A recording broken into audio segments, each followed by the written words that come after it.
Look, and now you obviously been seeing, I don't know whether you saw the session. It's the same format. I mean, it's really nice of you to be part of this, Oh, and thank you. Pleasure to be here. looking forward to your presentation. Please Thank you. introduce yourself and take it forward. This is your 1 hour. I don't come in at all. Please don't ask me to come in, please. Very good. Thank you. Good morning, good afternoon, good evening, everybody. My name is Patrick McPhilamy. I'm a lawyer, mediator, arbitrator. I'm based in Los Angeles, California. Delighted to be part of the first International Mediation Symposium. I'd like to thank Vikram. I'm really grateful to be a part of this very, very important discussion. I think it's been going on for a couple of months, and there's been participation all across the globe, and I'm honored and humbled just to be a part of it. So glad to be here. Thank you everyone for joining us. So today I'm going to be speaking about mediation as part of our culture and tradition in the United States. So hope you find the discussion interesting and informative. So I think it may help just to start with the definition of mediation, just to kind of give you a little bit of perspective. But before we get into that, let me just give you a little bit of a brief, very, very brief background about what I do. As I indicated, I'm a lawyer, mediator, and an arbitrator. I do a lot of mediations, both in the court and privately, in the US and abroad. I've had the good fortune of being able to judge a number of mediation contests, met a lot of very interesting mediators, and have had an opportunity to enjoy different perspectives about mediation and the culture of mediation in various parts of the world. So in the United States, just kind of briefly, mediation and arbitration have been a part of our litigation culture since at least the 1960s. And from that time on, arbitration and mediation were a part of just about every litigated case.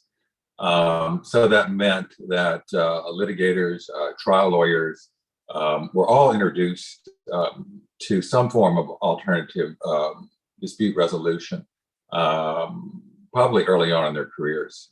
Anybody that's done litigation in California, in Los Angeles in particular, where I'm based, would have encountered that model. And early on, typically, cases would be filed with the court, and then the parties served, and there would be an arbitration. And for any cases over a certain amount, the arbitration was mandatory. It wasn't binding unless you waited for a certain period of time, and after which that time expired, then the arbitration award would become final. In that particular scenario, generally a lot of people would just file a request to have the case proceed to trial. In other words, a trial de novo. So we would set aside an arbitration award. And then that would lead cases necessarily into a settlement type of procedure. And the courts were typically having a mediation, which was in effect a voluntary type of procedure where the parties had the option of mediating. And generally, most people signed up. A lot of people just went through the paces, kind of looked at ADR, arbitration and mediation. It's just something that you had to go through as part of the process. And then the case would end up probably settling on the day of trial.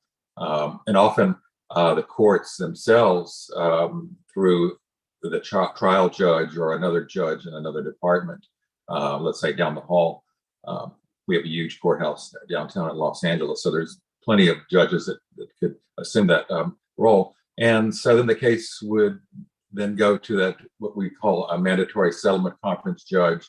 And then there would be a mediation of sorts. If the case settled, then the settlement would be put on the record, and that would pretty much end the case. And so that procedure went on for a very, very long time, until mediation began to supplant arbitration in the litigated scenario.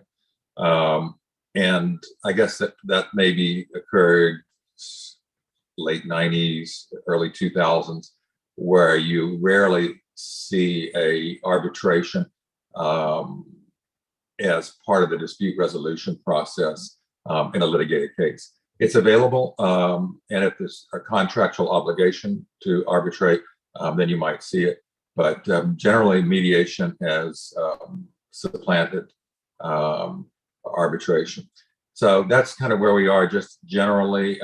What I'd like to do today is to get into a little deeper, talk about the history of mediation and its progression and where we are today. So with that, I'm going to get into the definition of mediation. There are a number of definitions of mediation, and I think it really just depends on the type of mediation that one engages. But for our purposes, I'm going to basically talk about a standard definition, and then we'll kind of go from there. I think that'll give you a little bit of perspective, a little bit of context about mediation, and it'll give you a foundation, I hope.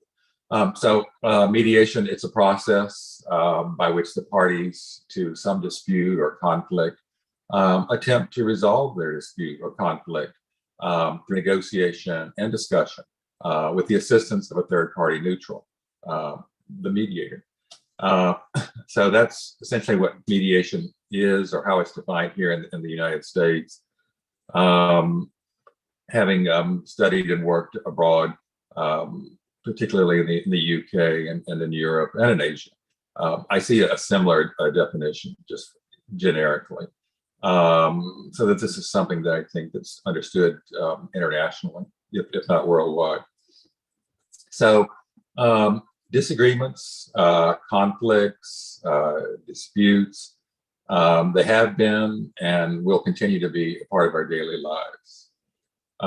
So context is important.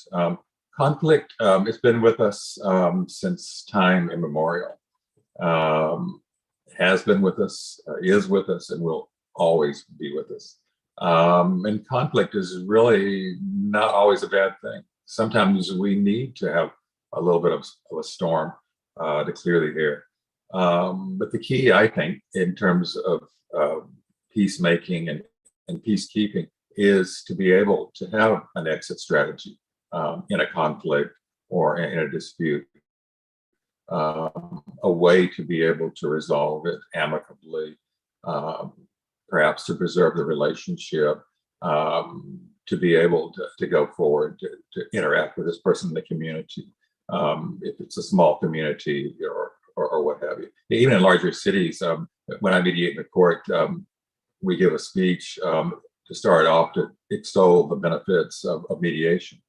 And that's one of the things that I sort of leave towards the end, but to me, it's really maybe one of the most important things, is transformation, restoration, and preservation of relationships. And mediation provides a mechanism or a vehicle by which that can be accomplished. So mediation, I guess, essentially is to try to resolve the conflict or to reach a settlement, but more importantly is really to try to transform the relationship. And a lot of times by approaching mediation from a transformative style or mechanism, you're able to really make inroads and to really just go beyond the superficial. So as I said, conflict has been with us from the beginning, and it will continue. It'll stay with us. So it's something that we need to be able to manage and to be able to resolve, to be able to get out of conflicts successfully, peacefully, without destroying relationships, communities, nations. So it goes from the micro to macro and vice versa. So individual rights, responsibilities, perspectives, desires, understandings, concerns, they've all played a role in the development of society and law. And conflict has also played a very significant role in the development of society and law. So they both kind of go hand in hand. You see laws that are made to address conflicts, and even when you have laws, you have to have a mechanism or procedure by which you can handle the conflicts. Because even though there is a body of law, a codification to deal with certain problems, there's still going to arise conflicts within that legislative regime that are going to need to be resolved on a micro level. And getting down or getting into the weeds, going beyond the obvious to try to find out what the interests, desires, and the needs of the parties are. What really gave rise to the conflict, and what will help to quell it and to eventually manage it and maybe even eliminate it if all goes well.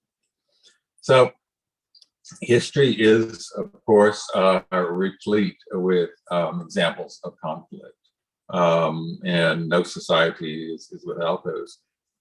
Here in the U.S., United States, for example, we can see that certain conflicts brought about certain legislation, certain movements.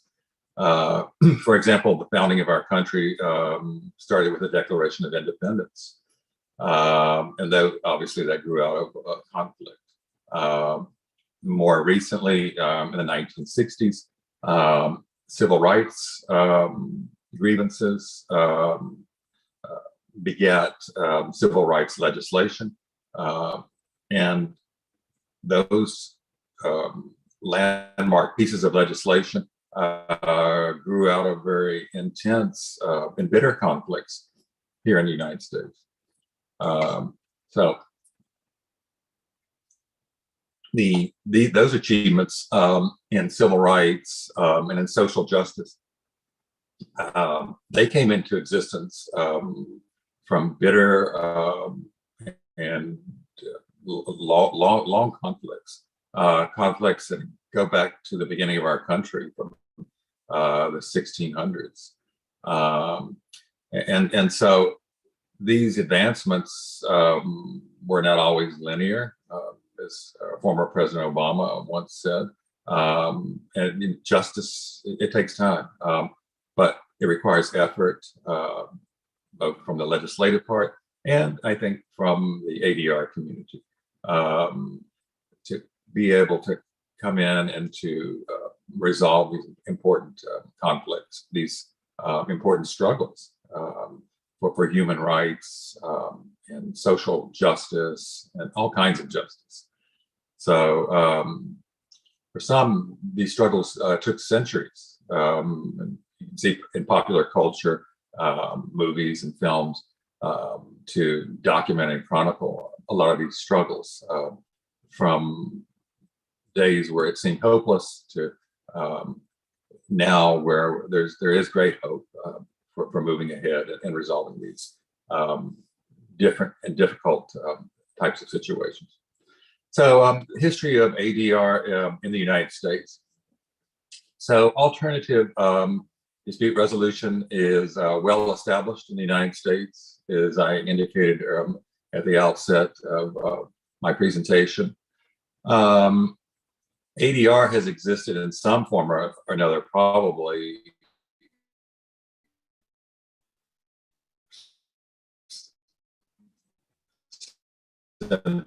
for the time that to settle parts of North America, where the United States is presently located, the contiguous 48, and so we see it there in certain indigenous populations, certainly Hawaii, Alaska.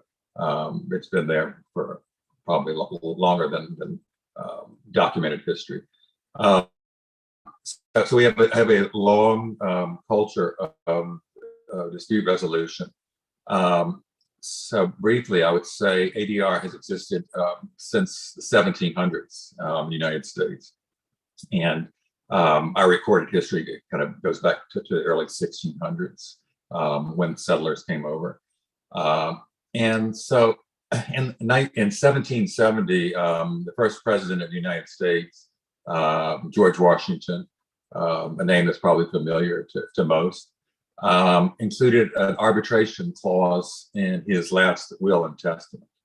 So he's often considered the father of our nation, first president, and was very instrumental in bringing about the nation, a lot of the founding documents, a lot of, I guess, essentially the foundation on which our jurisprudence is based. So he, as the leader, the first president of our country, felt that, and having gone through a horrible war of independence, understood the importance of peacemaking and the importance of these types of mechanisms, alternative dispute resolution, and it included in his first will, or last will and testament. So then moving on from there, during the 1800s and early 1900s, mediation in our country emerged in response to labor and social unrest. I talked a little bit about social unrest. We'll get into a little more as we get into the chronology here.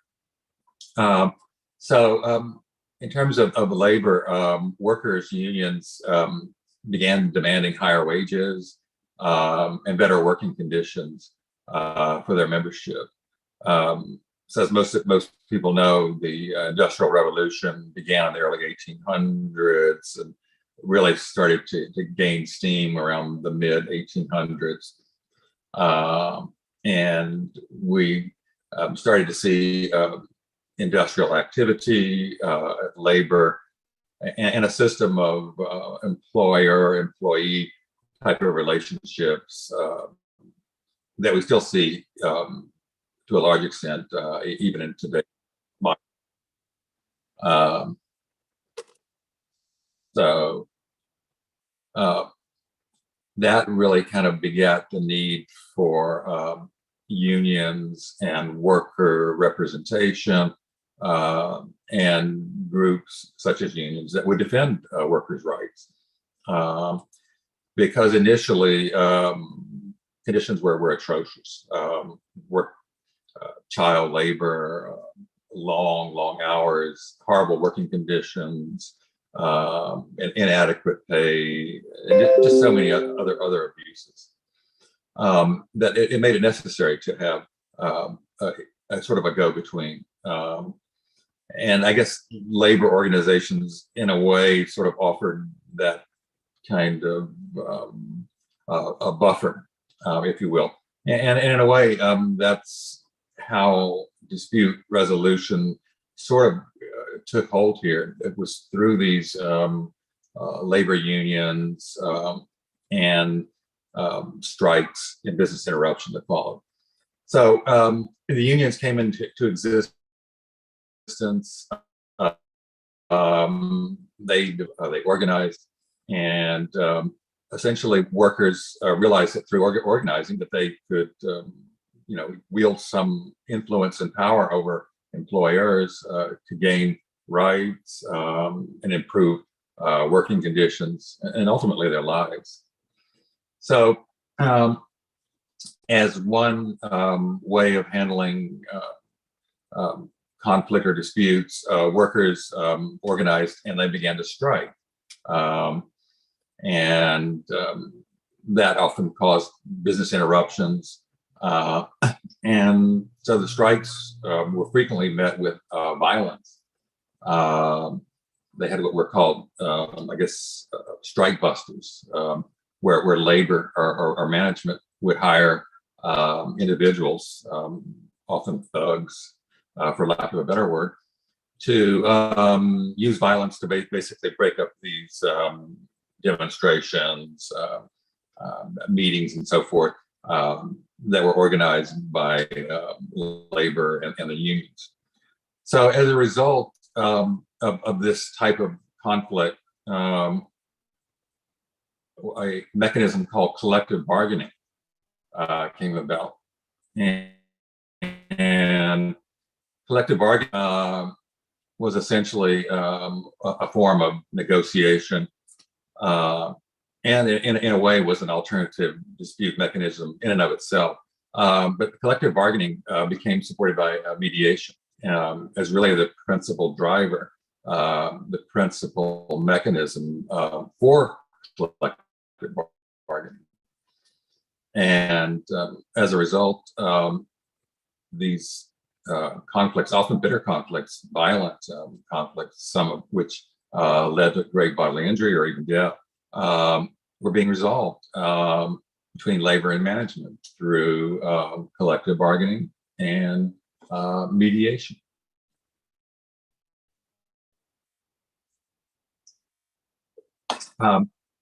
So as a result, we see the first professional mediators in the United States. They were called commissioners of conciliation, which is kind of a great title, maybe a little bit long. And they were appointed by the Secretary of Labor, and that started in 1913. So well over a century ago. Couple of centuries. So it's been around actually a century. So it's been around quite a while, at least in the terms of understanding modern mediation. So in 1935, the National Labor Relations Act was enacted. This was a major landmark piece of legislation for labor and management and the regulation of the relationship between those parties. And it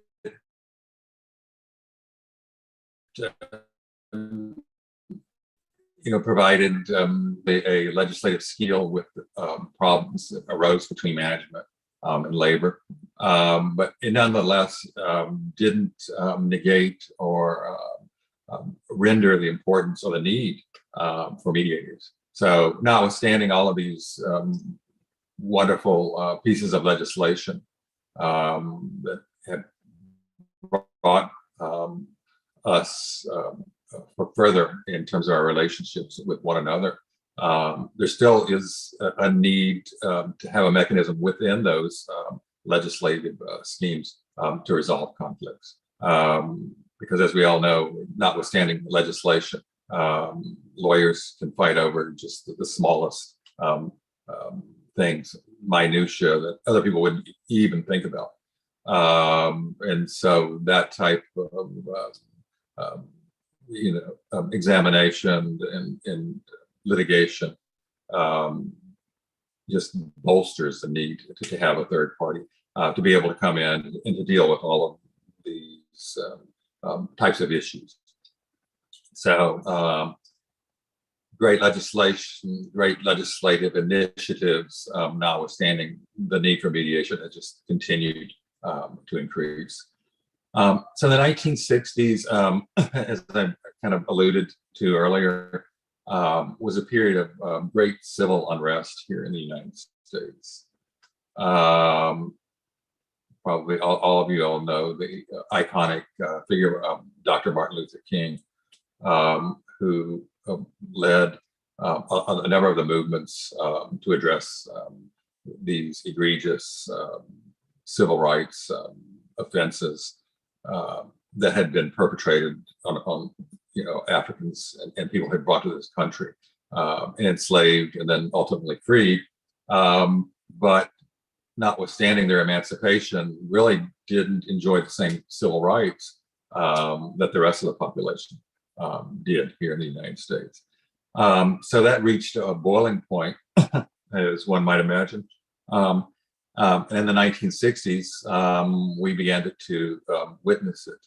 And as part of this civil rights movement, one thing that Dr. King realized very early on, like Gandhi, he realized that great strides to be made in civil rights and in social justice through peaceful protest, from peaceful assembly, protest, discussion, and so forth. And so we began to see these types of gatherings, demonstrations, and as a result, tensions over race and discrimination came to the forefront here in the United States. And what had been, a part of our culture, and that people had recognized was a problem, had really come front and center, and our nation was really faced with a very horrible situation that really still to this day hasn't been fully addressed, but which we are working hard to do. But these tensions just boiled over, and we started to see demonstrations throughout the United States, particularly in the major metropolitan areas, Los Angeles for one, Boston, Detroit, most of the major cities in the U.S. Started to see demonstrations related to the civil unrest, also to the war in Vietnam,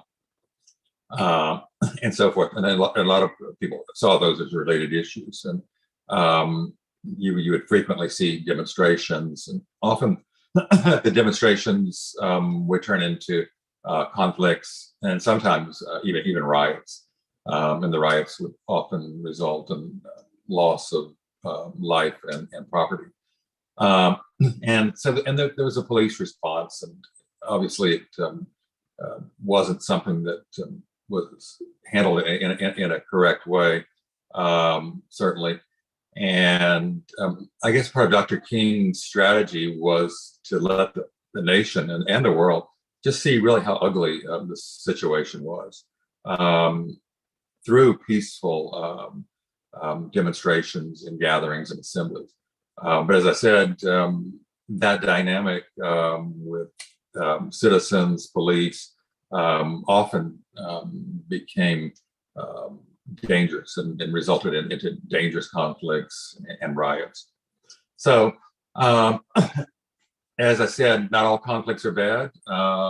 We certainly don't want to see them turn violent, but we know what human nature is, and we know we know what history is. So we know that a lot of these problems turn into conflicts, and we need a exit strategy. We need a way to dial down the tensions. So in response, in the United States, we started to see community activists and mediators considering applying the wisdom that was learned from resolving the disputes between labor and management that I mentioned at the turn of the century in around 1913. So having seen the success of mediation in collective bargaining, the United States then started to see the start and the growth of these community activists and mediators in different organizations. And what they realized was by bringing people together to talk rather than to fight, these interveners, for lack of a better word, were able to restore calm to our urban centers, to keep them all from being burned down and turning into, something even worse, maybe even a civil war. So through this public-private partnership, we began to see new organizations emerge here in the United States. And they came into existence specifically to deal with the ever-increasing need of the resolution of conflicts through mediation. So that's when we really start to see mediation in its modern form here in the United States. from that point, we began to see court-based and community-based mediation programs and resource development here in the United States. So during the same time that all of this social and political unrest that was occurring within the United States and really causing our social fabric to unravel to a certain extent, we see mediation coming about in the courts.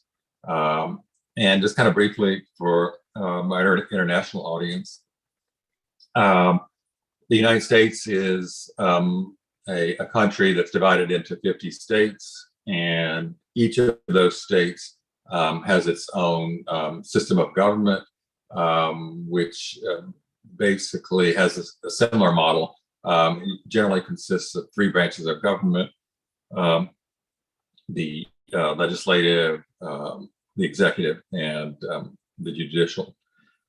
And so within these 50 states and within these separate models, each has its own judiciary, its own court system, and a fairly well-developed system of jurisprudence.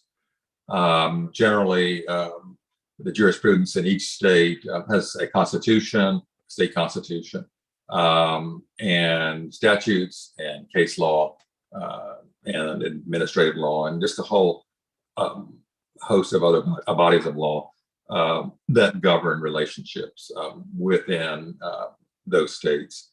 And then we have a federal system which governs all 50 states and deals with things definitely of U.S. constitutional nature, and deals with things, we say the rights that have been reserved to the federal government. In our system of jurisprudence under our U.S. Constitution and the amendments, the states have been given certain rights, which we call states' rights, and then the federal government reserves other rights.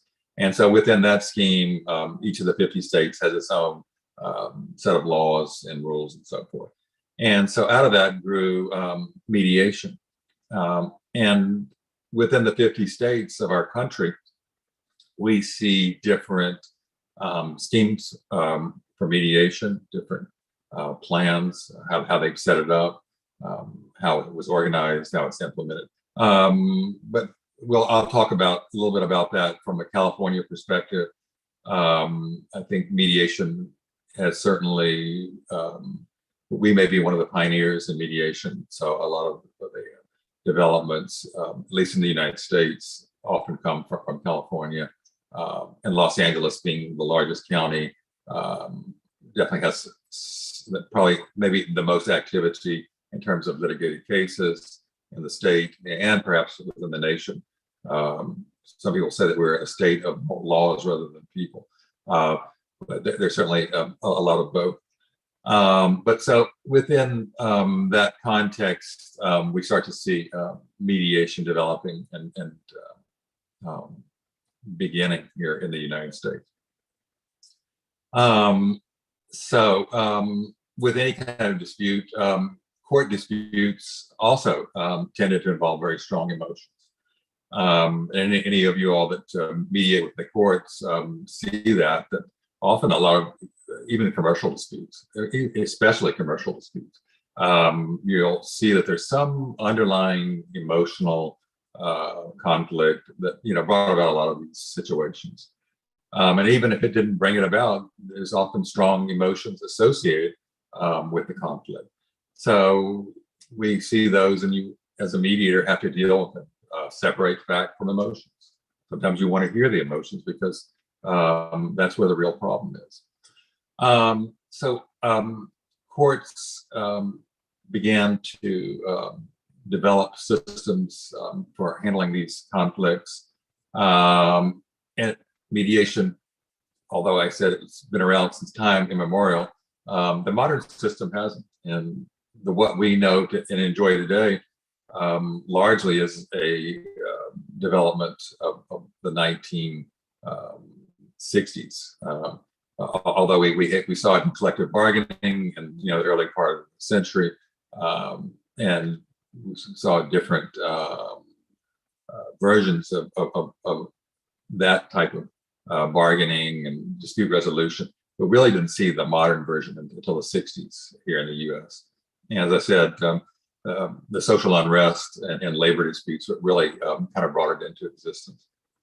So in 1969, we see one of the first court-based mediation programs developed and implemented, and that was in the Midwest in Columbus, Ohio.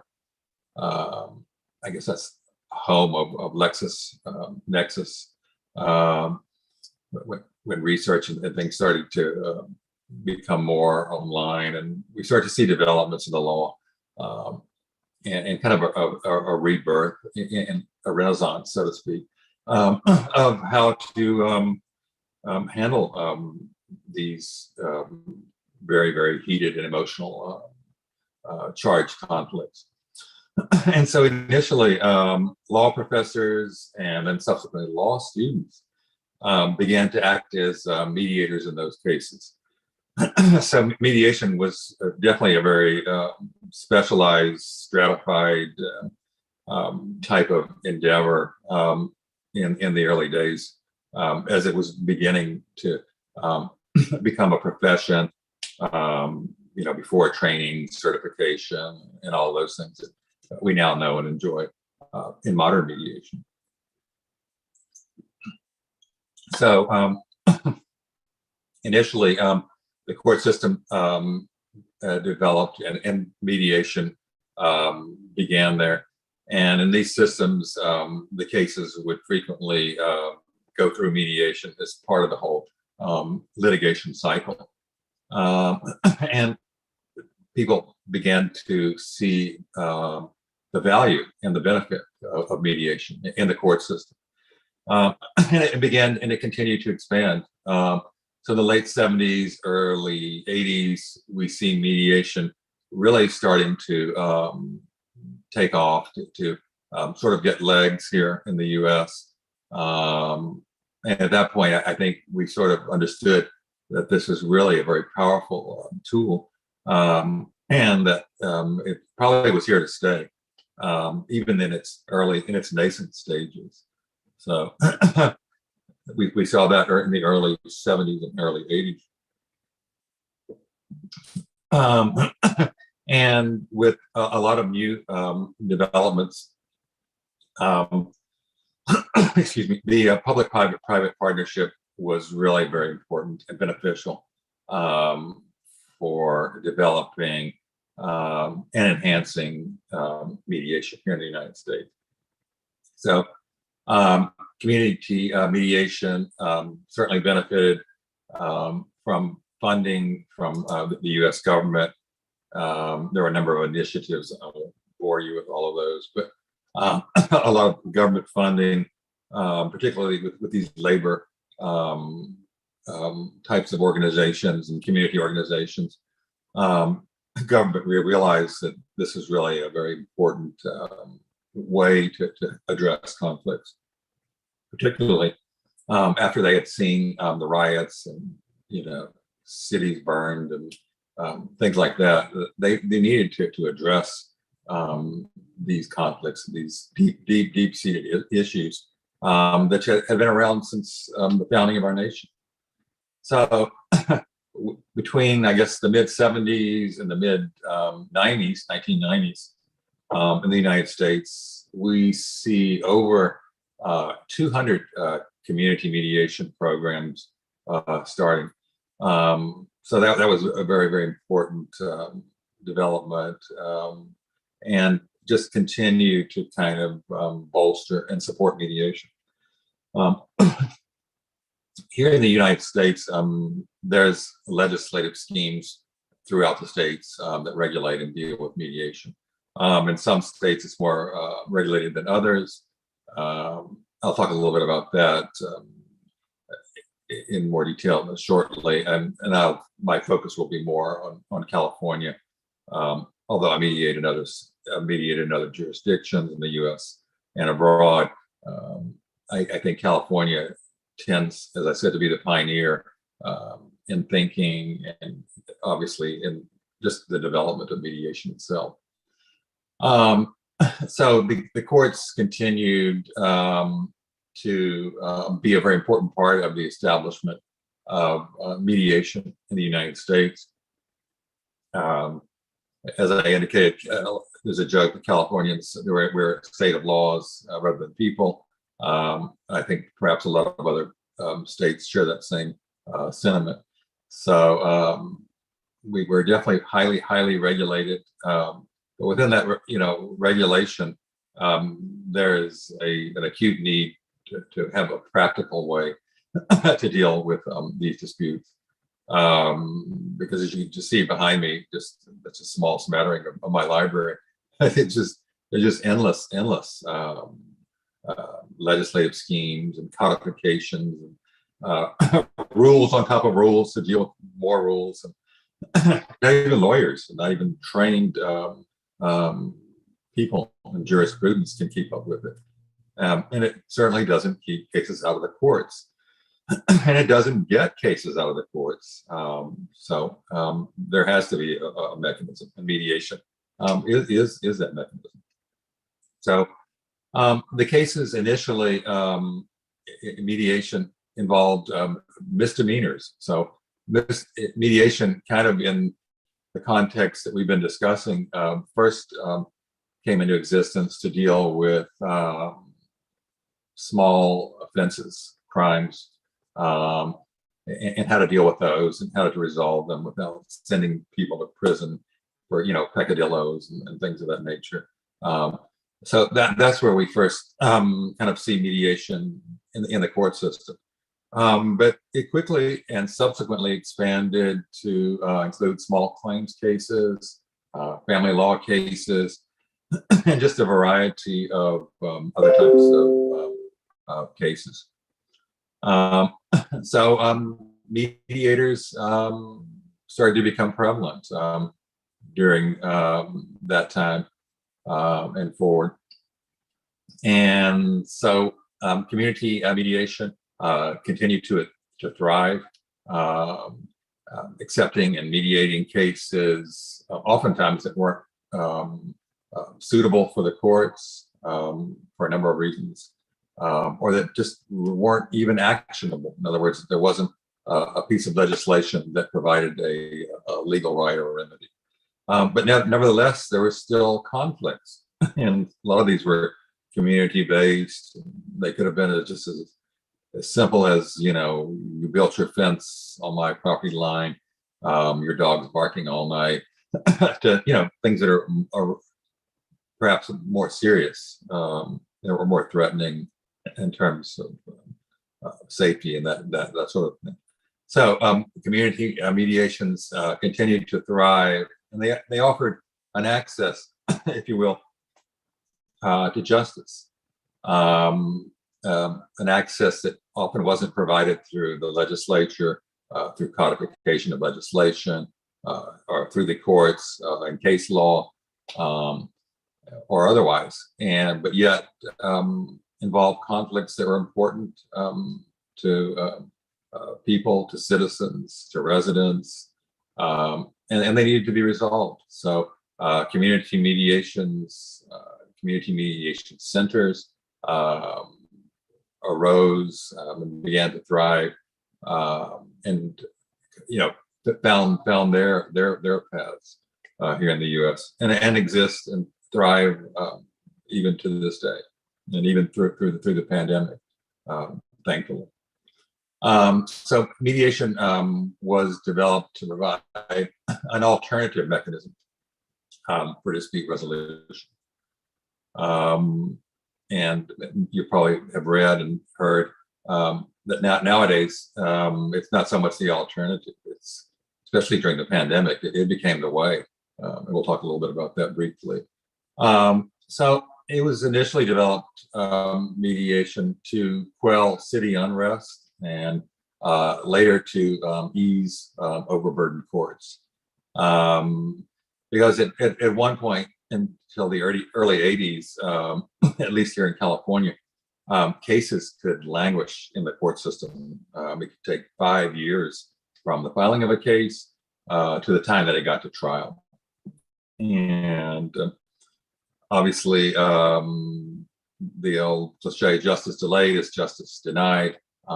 And even as of today, we have what's called the fast track system, which requires all cases except for complex litigation, mass torts, and things of that nature, to be concluded within 1 year of the date of filing of the lawsuit in the courts.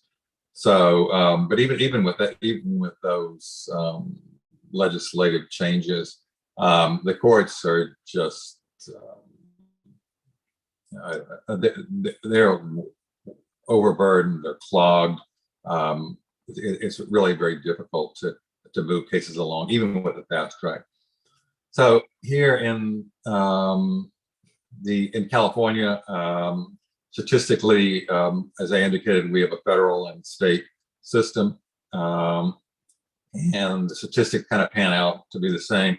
So about 98 to 97, 98% of the cases that are filed in the courts that become lawsuits and litigated cases are eventually settled. So that's about 98% of the cases. So that's a huge number.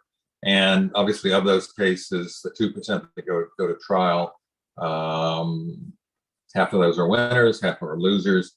So, people are not really happy with the way that works. And then mediation, we say mediation offers an opportunity for the parties to have a win-win situation, whereas in litigation, it's usually winner take all. Either plaintiff will run the table, or the defense will, shut out the plaintiff, and there'll be nothing. There won't be a win-win or a chance for the parties to expand and divide the pie, so to speak, to create and then distribute value. So this need for mediation has continued, notwithstanding the fact that we're a nation of laws. We have this marvelous judicial system with new courts springing up as we speak. So both the courts and the community mediations offered benefits that litigation and trial couldn't provide, namely the resolution of conflicts through collaboration, problem solving, low stress environments, creative solutions, and what mediators love to talk about are win-win outcomes. That can include an agreement, a transformation, a resolution of some sort of your conflict or dispute. So as we kind of progress now more towards the modern landscape, we see mediation throughout the United States. It's caught on, it's taken hold. Jurists throughout the country, both bench and bar, realize the importance of mediation, and mediation is here to stay. It's become a permanent part of our fabric. So in the U.S., the United States, federal and state laws govern mediation, as I indicated. They consist of statutes, case laws, and various court rules. Currently, I would say that a balance has been struck between self-determination and the preoccupation with settlement. And in court-connected mediations, in other words, mediation involved with a court case, settlement really is kind of the focus.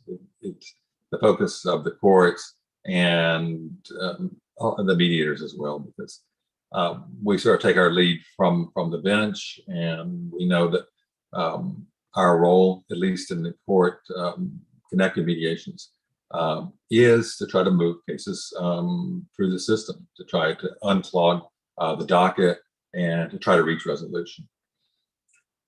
Notwithstanding, we are still able to bring concepts and healing to the process.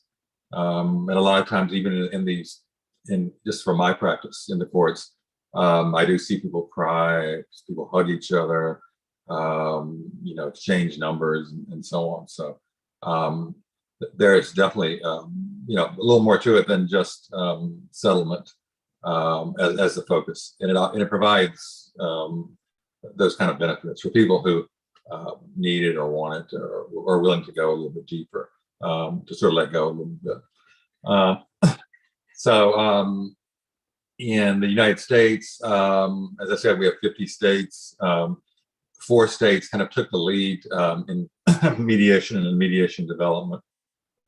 California, where I'm based, Florida, Ohio, as I mentioned earlier, and Texas to some extent, where we see kind of a large system of jurisprudence. So California, Florida, Illinois as well, Texas, they tend to have larger bodies of jurisprudence, more cases, more litigated cases, and more need for mediation. So these states kind of took the lead in regulation and the incentives to mediate, confidentiality, enforcement of settlements, and adoption of professional standards for mediators. In California, we've certainly wrestled with the issue of regulation, whether it's needed, if it's needed, how much, what would be the benefits, and what would be, the detractions. In other words, the positives and the negatives, the assets and the liabilities of regulation. And there is a legislative scheme. Rules have been codified, but to a large extent, we have a very, very large, very wide lane here in California for mediation. The regulation that I've seen to date for mediators and mediation in California, particularly in cases that they go to court, we still enjoy a lot of flexibility. We have immunity. We can't be subpoenaed. So that gives the whole process confidentiality. There are statutes that deal with confidentiality. For example, our notes that we make during the mediation, they can't be subpoenaed. We can't be called as witnesses. We have protection from liability to a large extent. So although there has been regulation, there hasn't been this strangling type of jurisprudence. And so as a result, we still see a lot of the benefits of mediation and the process still kind of having that latitude that gives us a way to deal with cases that you certainly can't in the courts. In the courts, there's so many rules and regulations, from court rules, rules of procedure, rules of evidence, as I said, rules on top of rules on top of rules. But with mediation, obviously,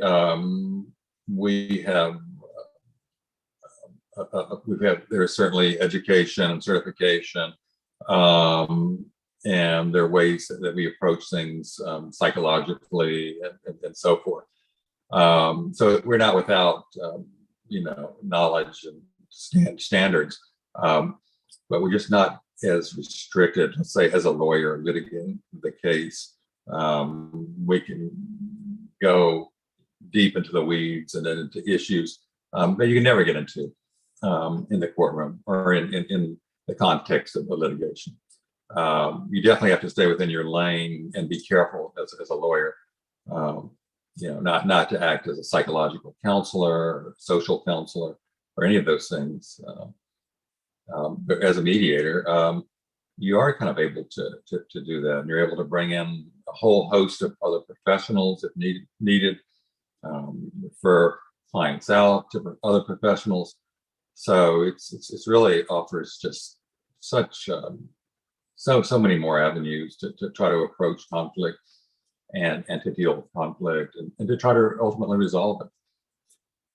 So after nearly 4 decades of alternative dispute resolution here in the United States, obviously mediation has seen a few changes, and it may need other changes. And it's constantly being reviewed and thought about and written about. And, it's a subject of numerous articles, law review, and so on, psychological journals.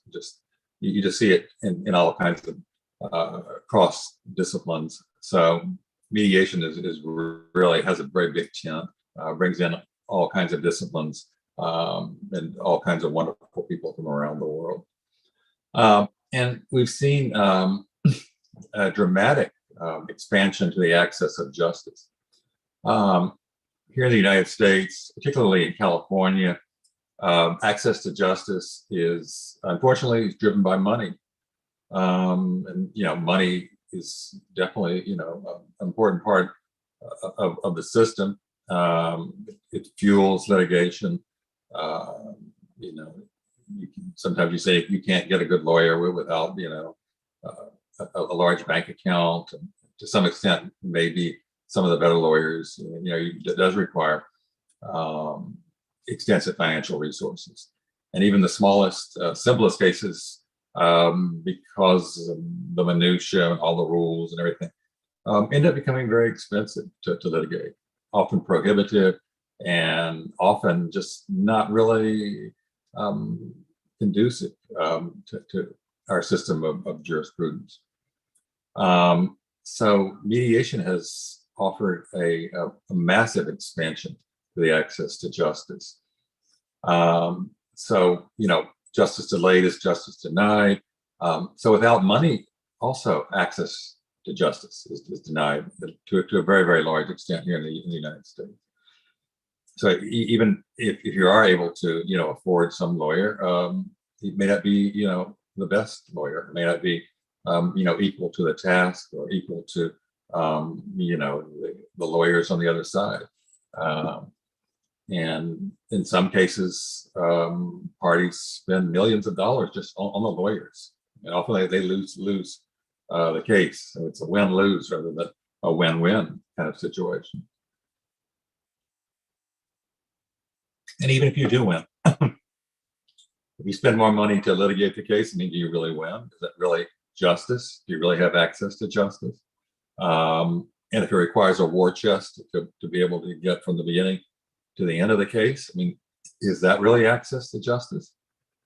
Why do we have libraries and buildings dedicated to the codification of jurisprudence if the common person can't get into the courtroom and have her case heard? So access to justice is a huge problem in California and in the rest of the United States, and I think throughout the world, even in alternative dispute resolution scenarios. We see arbitration, which people had thought initially would be a great way to still kind of litigate a case, but it would provide an alternative, and it would be less expensive, quicker, and so on. It's turned out to be have some of the same problems that we've seen in litigated cases. Very expensive, sometimes protracted, and often people are just dissatisfied. And even the awards turn into an endless merry-go-round of litigation where the losing party ends up forum shopping to try to find a jurisdiction that will overturn the award. So as good or important, I think, as arbitration has been and continues to be, and it could be, it still suffers from some of the same problems that we've seen in litigated cases. So mediation still offers an access to justice for people without the pecuniary wherewithal to get into the justice system here and to be able to stay in it like it's like a huge poker game. If you don't have a huge pot of money, then you're going to find yourself having to bow out, and often not having access or being able to achieve justice. So mediation offers a great avenue to be able to circumvent all of the financial issues and the greed and the ugliness related to litigation. Mediation offers a way to achieve peace. One of the panels I'm on, we say that our mediations, we're achieving peace case by case. So we're not Pollyannish, we're not Pollyannas, but we know that the value and the strength and the benefits of mediation, and that really the key there is access to justice. It just gives everybody a chance, from your community mediations to the dog that's barking to something that's much more serious. And so the community and the courts still offer access to justice through mediation at no charge often, which is really wonderful. I mean, and that's, I think, the way justice should be set up. And then there's also, there's the pay system for those who want to pay and have the money, and I think that's the way to go. But you can achieve the same things in mediation. I talked to my mediation, the people that are mediation. I say, okay, you're going to get one piece of paper from the court, that's going to be a judgment. And let's say if we're able to resolve it, you're going to get another piece of paper. That's a settlement agreement. And oftentimes the face-to-face, the participation of the parties, the input and the discussions, negotiations, and the outcome end up fostering settlements that are much more sustainable. And a byproduct of the mediation, as I kind of indicated earlier, is you'll often see transformation, restoration of relationships, whether they're professional, social, or otherwise. And that you don't see in litigation. At least I haven't. And I've been litigating for almost 40 years and mediating and arbitrating a lot of those cases during that time, and then subsequently as a mediator and arbitrator. So I see the benefit of mediation, having been a litigator and a lawyer, so to speak, for decades. And just as time has passed, we see mediation has kind of gone through different gyrations, so to speak, different periods of growth. And we see it more now in recent years. Mediators are more attuned to self-determination rather than just simply settling cases, which is obviously an important part of mediation, and it's definitely the focus of a lot of the court-based mediation. But it's not the only thing. And I think over the years that mediators, and certainly courts as well, have realized that, yes, you're able to resolve the case, maybe, obtain a financial settlement. But a lot of times people left that scenario feeling, well, it just really wasn't satisfactory. It didn't provide that something that they were looking for. And the way that the litigation system is structured, it's just not structured for that type of outcome. And people are frustrated because, as human beings, they did, so can't they apologize? Well, at least until we call green apologies. At least in the United States, our currency is a green color, and so we say the apology is a green apology. So apologies tend to add a monetary nexus.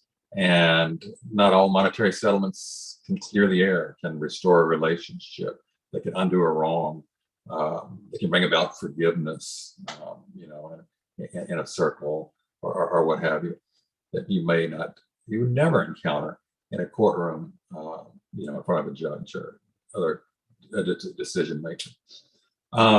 So as mediation began to flourish, became more advanced, more sophisticated, we began to see more and more debates within the mediation community about the importance of other aspects of mediation, not just settlement, but also dealing with the emotions, social unrest, issues involving social, economic, political, environmental, all kinds of justice issues. So we see that within our own community that we're having discussions and debates, as mediators do, in a very nice way. But nonetheless, there's discussion about, what should mediation be, how it should be conducted, what kind of model we should use, and so on. So we see now the acceptance of various kinds of models, and we see that the mediation community has kind of met the challenge, has arisen and to the critique, and we see all different kinds of mediation styles and models and so forth. And I think mediators realize that maybe one size doesn't fit all, and that there are more ways to get to yes than one.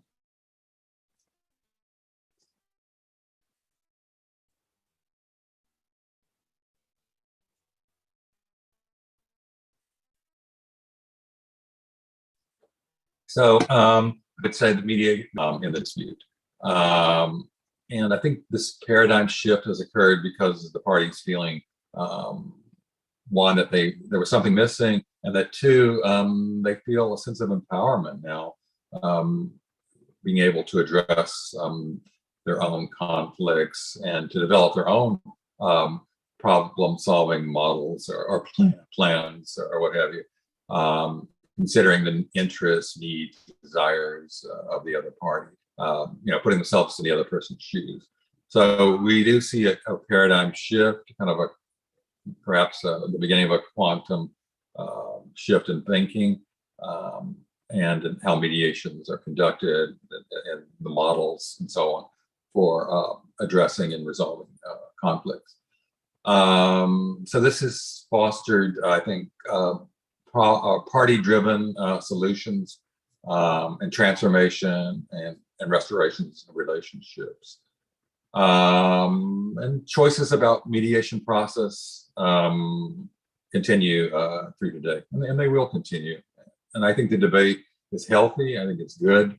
I think we need to, constantly be exploring new thoughts, different psychological approaches and so forth. So I think one of the good things to come out of all of the critiques and the discussions is that there's a wider understanding that resolution without transformation really doesn't change the behavior that led to the conflict. So I think we're seeing now different mediation styles and techniques, and we're beginning to have research and data that support these different approaches to conflict and resolution. So many mediators now, instead of saying, "Oh, what's my style? Is it evaluative? Is it, am I supportive?" Rather than perhaps or transformational, just kind of stating a commitment to flexibility, to being able to utilize the best of all of these approaches and perhaps other approaches and other models to address conflict and to try to provide options and an avenue where people do feel a sense of satisfaction not only because, let's say, they're able to resolve their conflict, but because they're able to continue with the relationship. It was very important to them, and that is not destroyed in the litigation process. So we see styles and approaches to mediation varying throughout the United States. And briefly, I know I'm getting close to the end. So mediations here in California, we kind of tend to use a hybrid system of joint sessions and caucuses. Statistically, about 17% of the mediators practicing in the U.S. never use a caucus. About 14% of mediators practicing in California never use a caucus. And in California, a lot of the mediation process is driven by lawyers, fortunately or unfortunately. And so we have to deal with a lot of legal personalities here in our mediation system, but it's a fact of life. And nearly 90% of Los Angeles lawyers state that they don't want to go into a joint session, which is kind of unfortunate because I see a lot of breakthroughs in the courts where a lot of the mediations that I mediate do involve joint sessions, and we're able to achieve a lot of good results, some of them through creative solutions in a joint session. So I think sometimes the value is kind of lost, especially with all the modern thinking and the myriad articles and so on. And finally, we see courses taught in California. So we do have a system of training. It's quite advanced. And we have schools, and so we have organizations that offer this training and certifications. And I think it's valuable. I think it's a great thing. But I think California has achieved a good balance of being able to provide these kinds of certifications and education.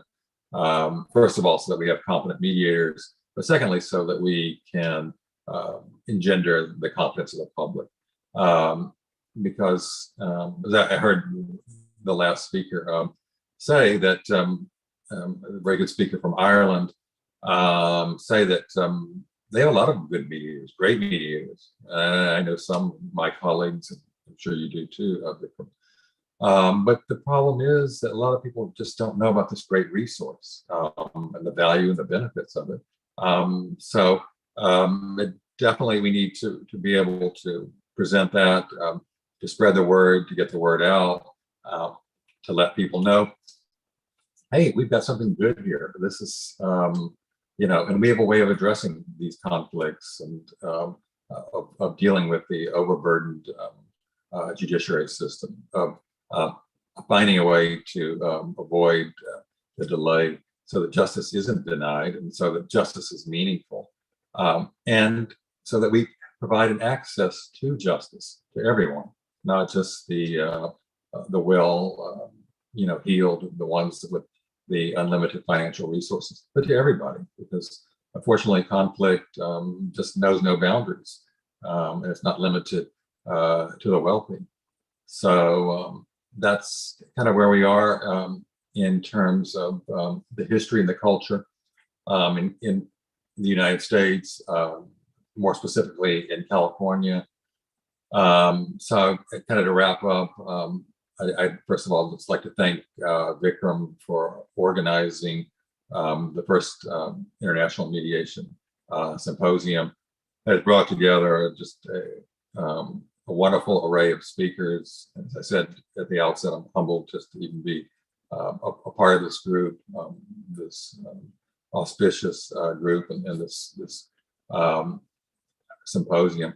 And as I said, I think it provides an opportunity to create more exposure to the world, so people understand the value and the benefits of mediation on a micro and at a macro level, and the importance of it in resolving disputes, and in going forward after the dispute. So yes, I'm just more than I can say. I'm just so happy to be a part of this, and that now with the internet and everything kind of migrating online, this is kind of becoming a more of an everyday part of our discussion.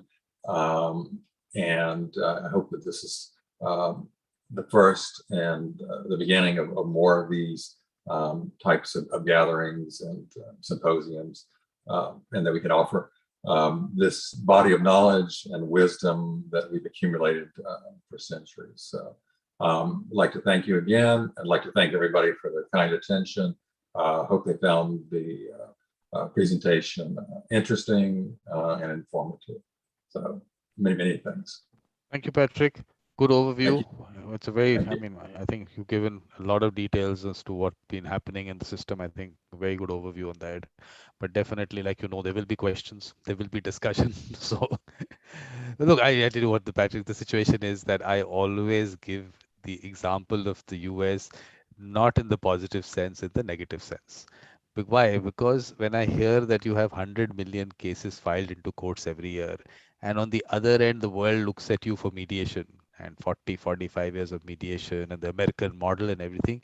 Where is the mismatch? What is the problem there? Please explain that to me. That's a great question. Obviously, my appearances is that there's a big disconnect. For us to have all these litigated cases, essentially all of these conflicts, all of these wars, paper wars, we said. But yet we have this marvelous system that was pioneered to a large extent in California and the United States, and has engendered or brought about training, certification, a huge body of knowledge, countless articles, books, and so forth. So we have this tension, I think, within our society. The litigated cases, I think the system itself is part of the problem. The system encourages litigation. Litigation is kind of a lottery for a lot of people. It's a chance to, improve your financial situation. Often it's, from rags to riches, unfortunately. And so the system itself has kind of encouraged that. We kind of live in a world, designer labels. You have to have this kind of car or watch and so on. And so this kind of economic system sort of breeds this type of desire or need or greed. And the litigation system here just seems to kind of support that, those notions and the sentiments and the system itself. And I think culturally, it's really a part of our fabric. Whereas, let's say, I know when I was in law school, a little while, there was an article that came out in Time magazine, which is obviously an international publication. And I found it fascinating. They were talking about Japan. And at that time, at least, very few litigated cases. People would tend to figure out ways to resolve it without having to go into the court. And that, I think, is part of their cultural background, part of their cultural learning, their cultural enlightenment, and cultural advancement. So in a way, we live in the United States in a very advanced culture, a lot of the modern conveniences, but in a way, we are not so advanced. And so we think that this, elaborate system of jurisprudence is the way to go, and we can address every wrong, and we can codify every situation and have a remedy. It's impossible, and it just brings about more and more legislation, more and more books, as I said, rule on top of rule, and it creates a system where you have to have a lawyer just to even understand what your rights are, how to address a wrong, or avail yourself of a remedy. And it's just created this system that's just overly complex, and it's become unworkable for people. Unless you have money, you really don't have justice. And even with, public assistance, the better lawyers tend to move towards the money, unfortunately. So unless, you get the luck of the draw and you get somebody who's a dedicated, person who's made that their life work, you're really not going to find, good representation either. So it's, I think it's systemic. But there is just this need, though, to be able to resolve conflicts. And I think people see that even though, okay, yeah, we have this, very highly developed system of jurisprudence, that it's really not addressing our problems. It's kind of like junk food. It's an empty calorie. You're still wanting after you've had a bag of chips. And the same thing with going into the court system here. People are grossly dissatisfied with it, and they're very upset that it takes a year now. And there's why did you take a year before? Well, it took 5 years, and all the money in the games in the interim. It's no reason that people would become dissatisfied with it. And in a way, I kind of understand people's distrust for mediation because, as I indicated, it kind of grew out of the community, but it also grew out of the court system, which is, a part of this whole problem in our society. So I think, there's going to be need for the courts and need for mediation constantly here. And you're always going to see that tension until we start to address, some of the more systemic problems. And I think they would require some major changes. And then maybe they'll come about, but I just don't see that, such a huge paradigm shift where you see less of this paradox of, constantly going to war in the litigate sense, the paper wars, and then this great body of knowledge and all of these wonderful peacekeepers who are trying to take care of the problem. It kind of reminds me of, I had a German Shepherd. I had a German Shepherd and a Cocker Spaniel. And unfortunately, the German Shepherd, they were great friends until they had a conflict. And so then afterwards, the Cocker Spaniel always came to me to resolve the conflict. And of course I would, but I often felt kind of bad because I kind of brought in the conflict myself, or the system, So the system itself engenders these conflicts. And until the system is changed, until you remove the Lucky or the German Shepherd from the mix, or somehow manage it a little better, you're always going to have this situation, and it's not a good situation. Well, the way I look at it is that a lot of countries thought that because the US got this mediation through the court system, so let us also take it through the court system. So how I look at it, I mean, you will be able to tell us obviously better. The way I am looking at the US situation is that you have obviously a whole bunch of people who are mediators in the court system. Now, they are lawyers who have already filed cases in the courts. So definitely that's why those numbers of cases are there. So lawyers have taken control of the case for sure. Now, in the court system, as I see it, it is basically, or the entire mediation is also lawyer driven. So they obviously are the ones making the money out of it. They are the mediation advocates, as we would call them. The mediator in the picture gets close to nothing. Now, there is, as I understand, there is a hope that some lawyer will be able to identify them as good mediators and then take them for some other matters in the private aspect of it, which doesn't happen. So these people get disillusioned and they go out of the whole concept of mediation, a lot of them. So this whole chain keeps happening and has been happening. So the end of the day, the profession, as in terms of, yes, mediation is happening, is a word that the world hears about. But what internally is happening, are mediators getting work or not getting work? No one hears about that. Because when I hear about it from mediators and they tell us that, look, I'm doing it in the court because I will be recognized and I will get some work for private practice, but they don't get any work for private practice and they're getting disillusioned with that. So how do you put all this together? Well, I think you're spot on. You certainly described our system in a nutshell, and it's not ideal. So yes, it tends to be the system, unfortunately. So in 2007, we saw the financial meltdown worldwide, and it certainly affected mediation here in the United States and in California and in Los Angeles in particular. And from that date on, we do see we saw a change in how mediations were conducted, and really in the whole system. So from that point on, unfortunately, a lot of the financial wherewithal was diverted or just dried up completely. And so in order for mediation to continue in the courts, we sort of went to a different model. And so a lot of the services, there are court mediators who do get paid, excuse me, but the vast majority don't.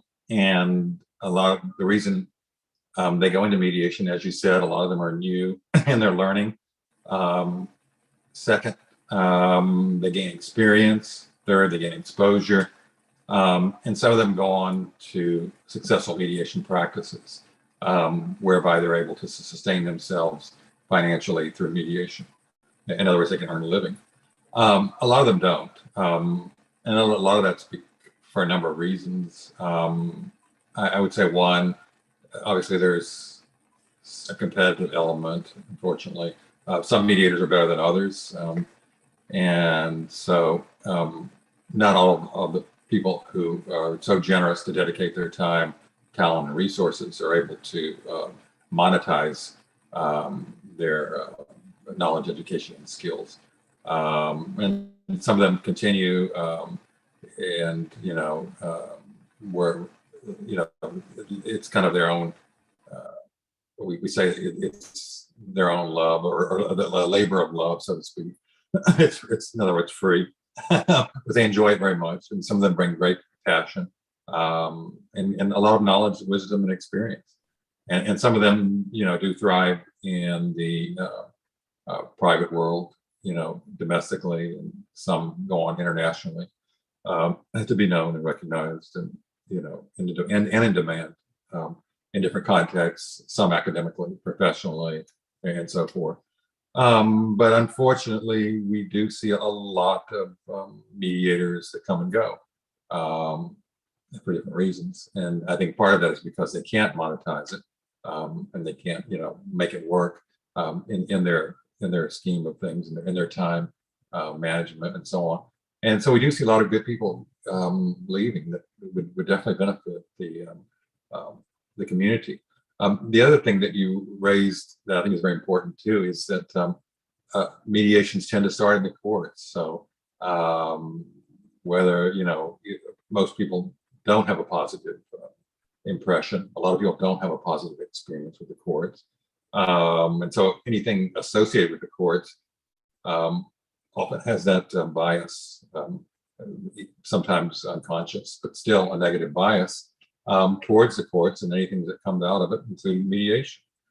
So I think that things like the Symposium that offer mediation, knowledge, education, experience to the public are just so important, because we need to have more exposure, I think. I think the public needs to understand the benefits of mediation, that it's not just court driven, it's not just court connected, it's not just lawyer driven, that there are a lot of other people involved in mediation.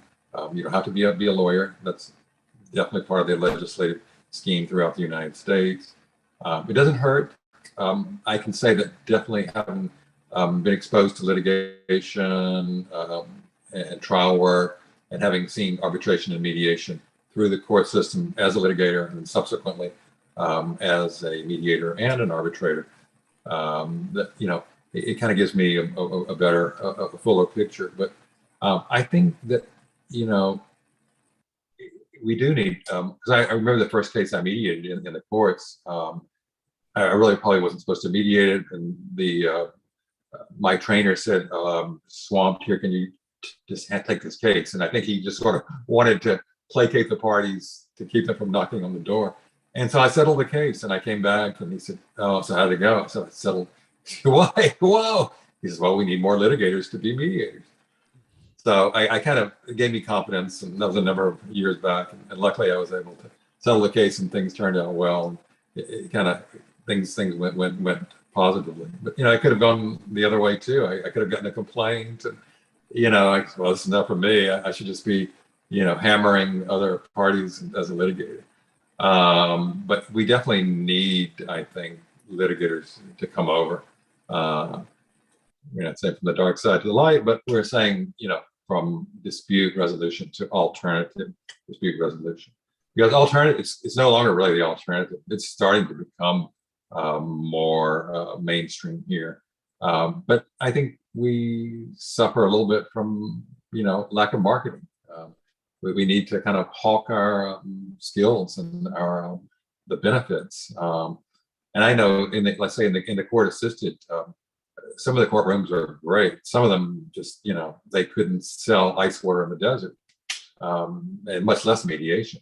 But there are enlightened people on the bench who understand the value of it, who are involved, in it on the academic side and in other ways. And they tout the benefits of mediation to the public in the courtroom, in front of the mediator, and say, look, this is a great alternative system. It's a great mechanism for resolving disputes. And then they go through all of extol the benefits, when you're, and so forth. You're in control, you're the decision maker, you're not gonna hand it over to me, and so on. And, a lot of people say, oh, okay, I'll go and sign up, and so they understand that, wow, this is a great way, a great alternative. Maybe some think, okay, it's a dry run, we can learn the weaknesses of our case and then go back into the courtroom and try it. That's, that's fine. There's some people that do that, but other people who would benefit enormously from it. As I said, people cry, and, just all kinds of emotional releases, just enormously beneficial. I never saw them in the courtroom. And, when people would ask, okay, can we get an apology? It would typically be my response, well, you're getting a green apology. And you just don't get those other kind of apologies in the court, in the litigated case. And until I mediated a number of years ago, I never saw that type of dynamic between parties. I only saw really the poker face, even my clients. So I was really never seeing the best side of my clients, in the vast majority of cases, unfortunately. But in mediation, I really started to see, the real person, and, behind the face of the litigant, so to speak. And actually even lawyers too, you're starting to see real emotion, the real thing, real people, and dealing with heartfelt disputes and conflicts. But I think we suffer, one, because right now it's still mainly in the courts, mainly litigation, lawyer driven. We need more and more litigators turning mediators, and people from other professions too, because we see in construction, for example, a lot of the mediators and arbitrators aren't they don't have law degrees and so forth, and these pedigrees, but they're great. They're very knowledgeable, and they resolve a lot of disputes. So I think people have to understand that there's education, there's certification. You don't have to be a lawyer. In a lot of situations, people, who have subject matter expertise, whether it be construction or in, the dynamics of family law, are really better situated to come into these conflicts, to address them, to, offer creative solutions, than a lawyer who's basically, kind of a warrior, so to speak, whose style and method of communication is different, sometimes completely different from, a mediator or even an arbitrator. And so we definitely need more good people coming into mediation, staying into mediation, creating a system that allows them to thrive, that enables them to monetize a very valuable and important service, so that it can continue to thrive and to grow and to become more mainstream and to be the go-to, rather than, okay, I'm going to call a lawyer. Okay, you upset me. We're going to go. Yeah. I'm going to call a mediator. See if we can work this out. That's exactly what I'm saying. That hasn't happened. That is what we need. That is exactly, in my view, at least, my humble opinion. You got it. You got it spot on. This is exactly what I've been saying. That with that many number of years where mediation has been practiced, if that is not your first call, there is a fundamental issue in the way it's been, either the way it's been practiced or the experience. I'm saying if someone has the best user experience from it, obviously the word spreads. That means there is some fundamental issue in the last so many years. The word hasn't spread that the mediator does something. So in a way, has the role of the mediator not been understood? And is it that it is still, like if you say, it's a lawyer driven thing, so it's still the role of the lawyers in the whole process? The mediator is not playing the role that a mediator should play. So, I mean, a lot of factors there, but one thing on the psyche part of it, what is coming up? I mean, I'm sort of talking about people from all over the world, is colonization.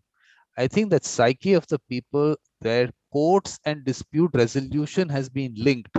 I think that is where there is a fundamental issue, because the traditional methods of dispute resolution went out of the picture when colonization took place.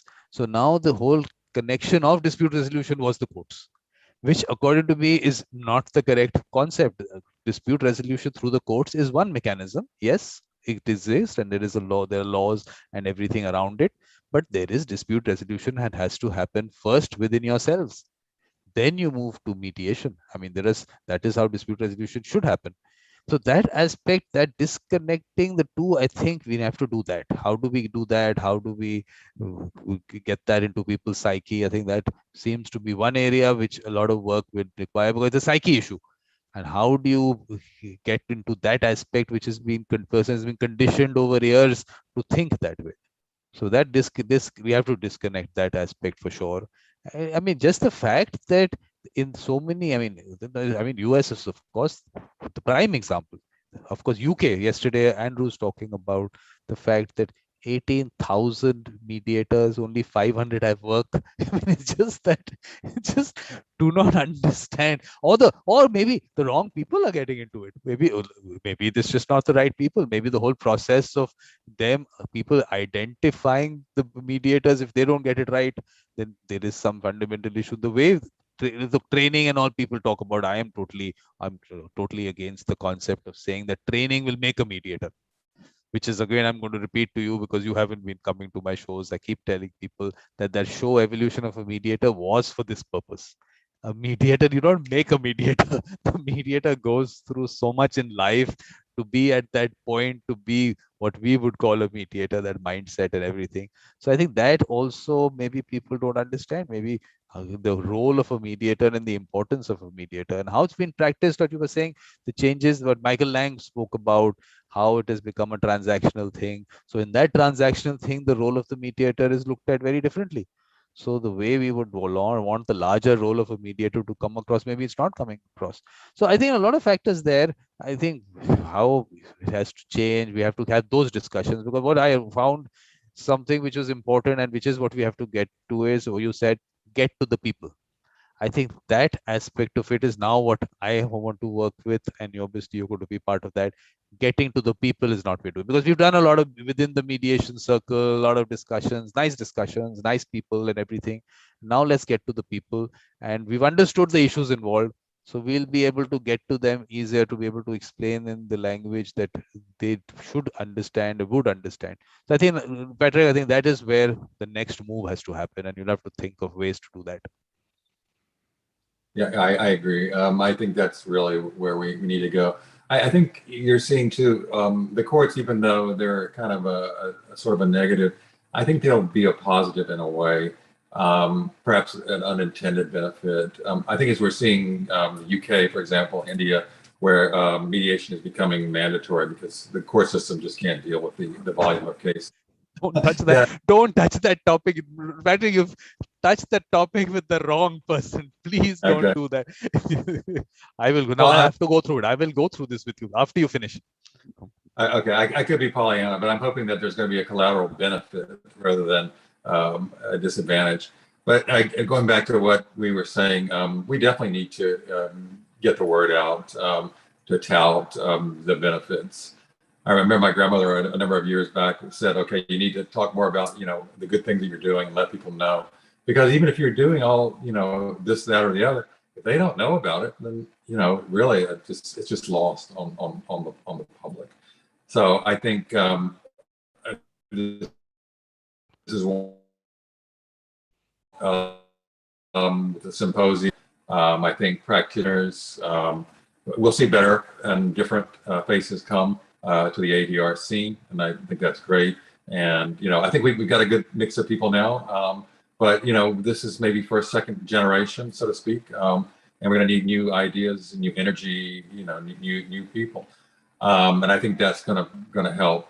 But I think we need to market our what we do to let people know about the benefits and not I think moving away from the court into the public arena, and so just people know that this is a really great access to justice. It's one that's affordable and that's fast and that can get you from A to Z without all of the rigmarole, without all of the procedural complexities that people just have come to love, to hate, about litigation and the I'll, court system. So I I'll concur take you through 100%. three of those things that you. First of all, spreading the word. The user, good user experience, will spread the word. The people spread the word for me. I don't need to do it. The user experience does it. So why is that not happening in all these years? In so many people going through this in that 45 years, the numbers that would have happened. I think the entire country should be talking about it. But there is still a confusion in how the mediation works. There is still confusion in the US about it. So I still don't understand where things went wrong there. But in terms of the access to justice aspect of it, I have a totally different view to it. Access to justice means that you go into a court system. The, the Constitution has given you a court system, and they have to dispense justice. That's their job. That's what they put there for. Because they have not been able to do their job, like you said so many times, justice delayed is justice denied. They're denying justice. Now how do they get over it? Let us push this concept into the system called mediation, and it is something where the parties are supposed to do it themselves, but wrap it around us in some way, that in some way we are doing something for them. No, you're not doing something for them. You're doing exactly opposite of what you're supposed to do. You are not doing your job. I don't know, look, US, you still, the number of years that you talk about is nothing compared to what's happening in India and in other parts of the world. So access to justice is zero. I mean, that sense. So this is the mediation doesn't give you access to any justice. The justice has to be given by the courts if the person has walked into the court system, and to throw him away through mandatory mediation and to say, no, you have to, what you're saying is, I really can't do my job. I just can't do it. Just do something else. Get out from here. What are we really telling them? That we deny justice? We can't do our job? We are the more inefficient institution? You do something which you should have done in the first place. You go, mediation and litigation are totally different areas altogether. They have no connection with each other. Dispute resolution is, you can't say that the courts say that dispute resolution is what the courts are for. They are for a particular kind of dispute resolution. Let them understand that.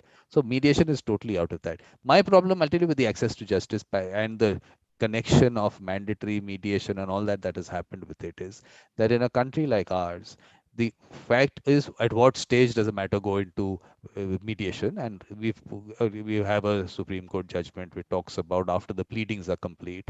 So the system has gone through where the pleadings have been completed, and at that stage a judge is looking at the matter whether it can go for mediation or not.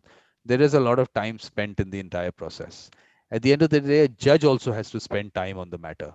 In a country like that, if you'll be very surprised, in our jails, there are people who have spent more time in the jail if they had been convicted on the first day when the matter came in. they would have spent less time in the jail. That is denial of justice. And for a judge to spend even half a minute on counseling parties to go for mediation, that one person sitting in jail is not getting out, his freedom you've taken away because you've got the colonial legacy that I can do it and no one can question me. And this is what, in a country like ours, the fact that the courts cannot be questioned. If you just sometimes sit and find out in a country like ours, how does the whole concept of appointment of judges take place? You'll be surprised. Judges appoint themselves. You don't say, okay, now so and so is appointed as judge. They say now so and so is becoming this person, this high court judge, and this is, they send it to the government. There is a process there. The government only can say no, this person should not, for whatever reason. There could be security clearances, could be various other things, but then they send it back. After they send it back, if the Supreme Court Chief Justice sends it back to the government, what happens to that? There's another story there. So, I mean, the point is that the judges in our country have taken justice as this one bubble that we are working in. We will not do our job, but no one can question us. The institution by itself, I will keep giving this example, and you started me off on this. I will give you this example that if, and I'll say it in the same way that I have the same example, that if in a village, there is no road to connect that village to the world, and the people go to the government and say, please make a road to our village, connect it. That's what you're for. That's what we have this government for. You collect taxes, you do everything. And the government tells them, no, you have to make the road yourself. And obviously, the government can't make it themselves. They can't make it. They don't want to. They don't have the fund. Whatever their issues might be. Telling the people that you make the road yourself and actually mandating it. Mandatory mediation is that, mandating it. No, you have to do it. I will force you to do it. The people do not want to do it themselves. If they could do it, they wouldn't have governments. What you're trying to say, that everyone should just collect together, collect that money and start making roads. I mean, there is a big issue somewhere there, and no one questions it because the courts are involved. No one wants to in some way question the way the courts function. I don't know. I mean, US, I can't say how much would you say that? Here, people just feel that the colonial concept. I'm telling you, the pedestal, the judge sits up there. The lawyers refer to the judge as your lord, my lord, your lordship. In this 2021, they are doing that. So can you imagine what kind of a status that you have created to that institution, which is not obviously functioning? The civil procedure code in our country is 1908. 1908. We got independence in 1947. And 1908 is when we are 2021. We have a civil procedure code that they do not want to touch. Whatever there, do you think? But they're touching something called a mediation bill is being drafted, and the Chief Justice of the Supreme Court is forming a committee to give its suggestions on that law, which has nothing to do with the court system. So I think, and this kind of concept, because I'm telling you, because it comes from the US. Why am I connecting it to US? Because court system and mediation is coming from the US. And for some reason, whatever the US does, let's do that kind of thing, which Ken Cloke also spoke about in his opening address. Look, don't look at that. What we do is not the best. It might not be the right thing. So don't take it as that, but people are picking it up. They talk about the American model of mediation. I mean, come off it. You have to create mediation is part of your culture. Take it from there if you have to. So I think there is a law, there's lots that has to be discussed, and people do not want to do it because in the court system, let me tell you, mediation is something that's the only place that is happening in the court system in India. A lawyer, senior mediator sets up a mediation center outside, private one, does very well. The court sets up a mediation center in that city. He has to close it down. No work. When you get something for free, why will you pay for it? So only the court system is where mediation is happening. And those are lawyers practicing in the court. That is not where they get the money from. They will never question the court. No one wants to question the judge and then tomorrow stand in front of that judge to do it. So they will never do it. So all I'm saying is one suggestion that I have for the world, and I keep telling them, whenever a court says that you have a mandated mediation and a mediator is going to be appointed, and the mediator is paid, say, a country like Nigeria, some parts in India, $40 for the entire mediation. Same way, you set up a litigation center in the court. Every lawyer who wants to practice at the court registers with that. He will get only $40 for the entire case. Just do it once. See how things change there. The whole concept of how do you control a profession like that? You don't let the profession develop. So do it. Can you do it to the lawyers? Can you tell them that you can only charge as much as what a mediator gets? There's a major mismatch. And what I will have to do is I will just take this call. He was had the session before Andreas. He didn't come in. One sec. Yeah. One sec, Kristen. Yeah, just give me one sec. Kristen, yeah, I'll just give you a call in 1 minute. Yeah, yeah. So we'll just check with that. So No, Patrick, no these are a worries. lot of issues, and we will keep having these discussions. And there is. Oh yes, I agree. I on the justice. I mean, I think we do see a systemic failure worldwide. Definitely here in the U.S. There's still archaic provisions here. We still address the bench as Your Honor. It's akin to Your Lordship. So there's still vestiges of that. But we've seen the institution has been undermined, and I think it's completely failed. And as you said, they're trying to essentially delegate the problem to some extent to us as mediators. But I think out of their logic, in some respects, in some places, it may be a little twisted, that something good is going to happen. And my hope is that it will cause mediation to flourish, even though it's for all the wrong reasons, all the wrong motivations. And to some extent, because of their just inability to do what they've been set up to do. So you're right, people don't have access to justice. And even if you can even hire a courtroom, this is going to be prohibitively expensive. So that just limits it to basically the 1%, if not, maybe 2 or 3, for the less expensive kind of litigation.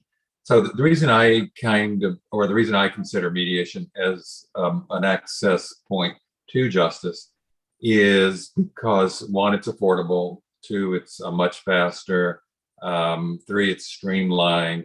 And 4, you can achieve not only the same results that you might be able to achieve in a litigated case, which is generally a monetary settlement, but in mediation, that's only one form of justice. And you can get that. And I say, when you come to mediation, you get a lot more. And it's not just, settlement, but the intangibles. So in a way, to me, mediation is kind of stepping up and providing access to justice in its own way, in a different way, from the courts, which are designed initially to provide justice. And they're set up for that.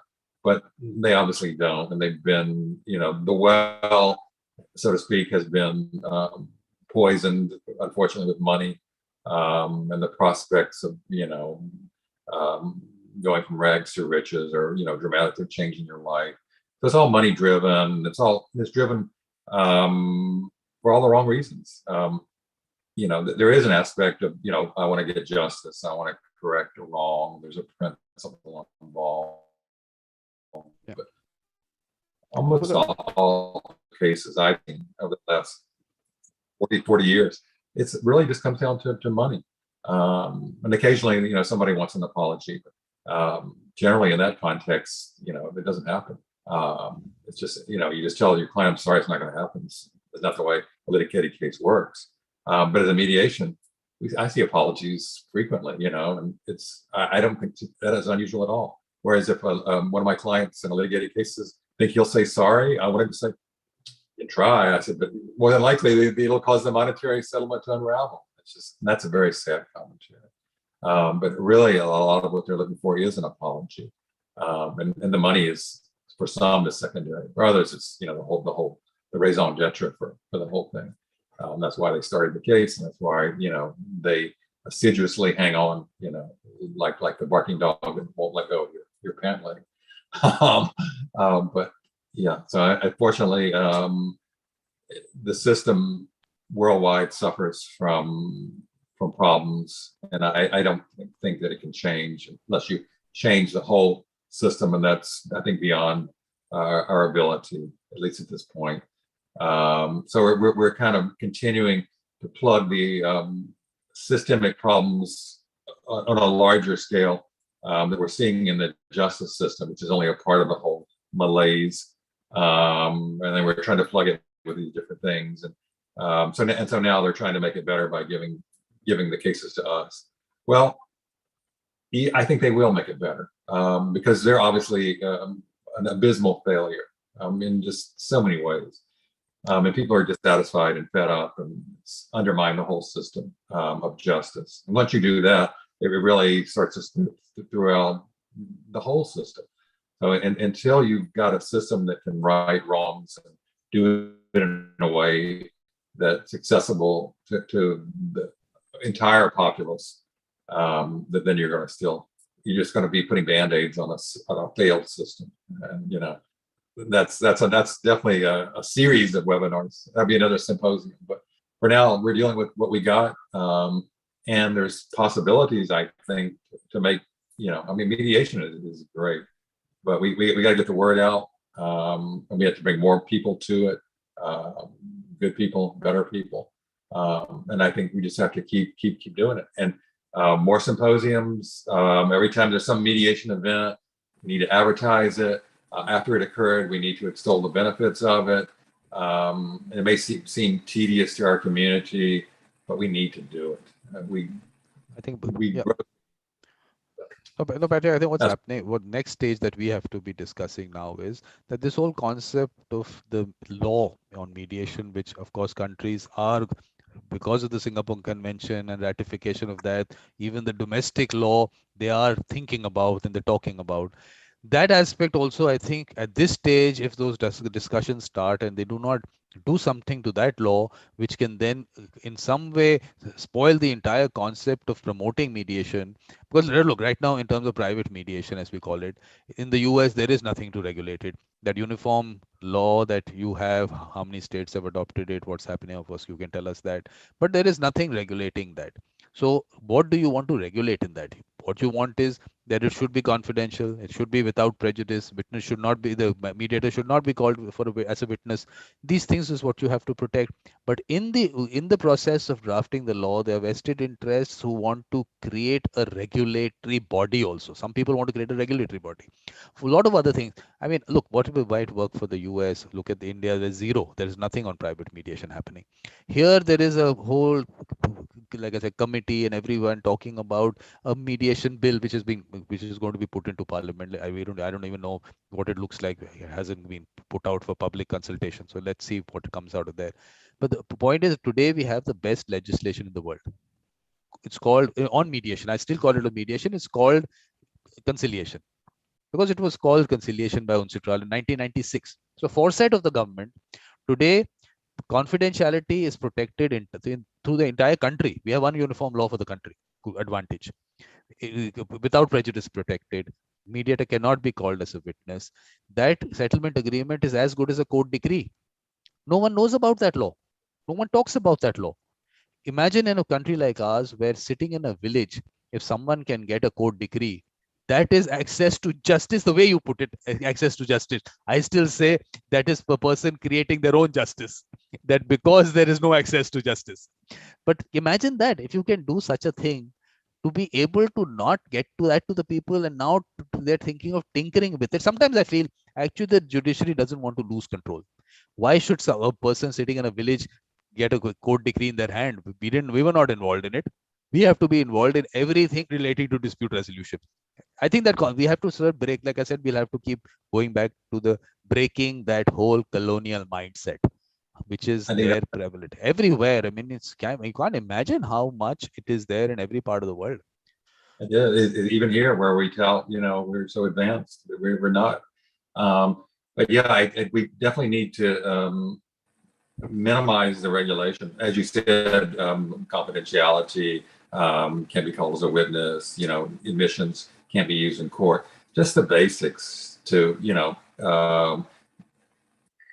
to create a process that's conducive to openness and then foster settlement. But there's this penchant for wanting to regulate everything to the 10th power, and we've seen it start to try to creep into mediation.